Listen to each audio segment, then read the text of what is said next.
شبیر حسین صاحب اپنا کلام پیش کیتے، ظفر حسین ظفر عبدہ کلام، اور تمہارے سامنے فدا حسین شہباز جڑے ٹوٹے بنے جملے نہ صحیح پیش کر دیتے۔ تمہارے سامنے پنجابی زبان دے وچ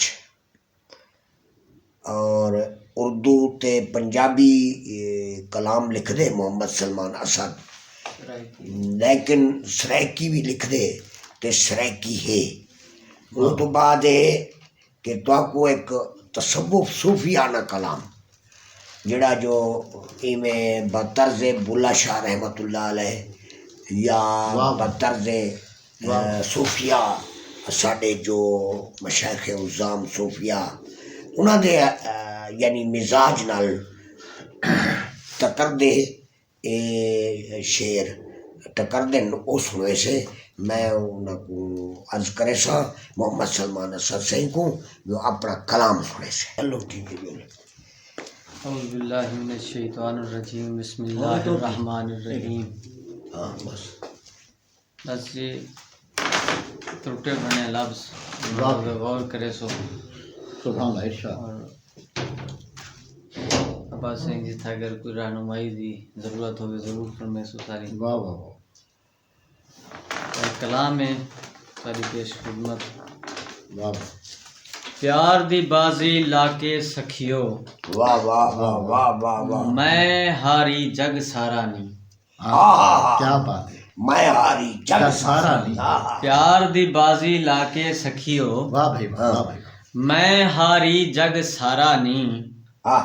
نام او دے دی گل وچ مالا، نام مقدس پیارا نہیں۔ واہ واہ واہ واہ واہ، نام او دے دی گل وچ مالا، بولو بولو سارے سبحان نام اللہ۔ مقدس پیارا نہیں۔ واہ بھائی واہ، میں کوجی نو گل نال لا کے، اچھا کیا بات ہے، میں کوجی نو گل گل نال لا کے ہاں، پیار دی ریت سکھائی ہے۔ اچھا واہ واہ، میں کملی دا ہاتھ پھڑ اس نے پیار کے گھاٹ اتارا نہیں۔ ہاں ہاں واہ واہ، میں کملی دا ہاتھ پھڑ اس نے کیا بات ہے، پیار کے گھاٹ اتارا نہیں۔ واہ بہت اچھا، عشق او دے وچ ٹکڑے ہوئی، اچھا جیویں من کے تسبیح دے۔ ہاں ہاں ہاں، عشق او دے وچ ٹکڑے ہوئی جیویں من کے تسبیح دے، جوڑ بنا کے ذات گھما کے خود نو کیتا گارا نہیں۔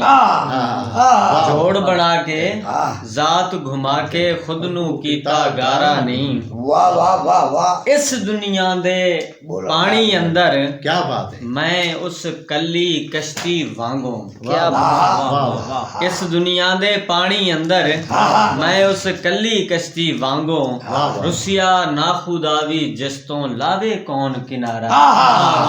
واہ واہ، رسیا ناخوداوی جس تو وال شیر پڑے جیسے، کیا بات، اس دنیا دے پانی اندر کیا بات ہے، میں اس کلی کشتی وانگوں، رسیا ناخوداوی جس تو لاوے کون کنارا نہیں۔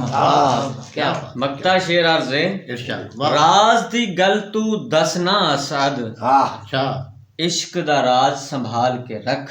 واہ راز دی گل تو دس نہ اسد، واہ، عشق دا راز سنبھال کے رکھ۔ یار نو سمجھن کم نہیں اس دا، اے جگ فقط بیچارہ نہیں۔ یار نو سمجھن کم نہیں اس دا، اے جگ فقط بیچارہ نہیں۔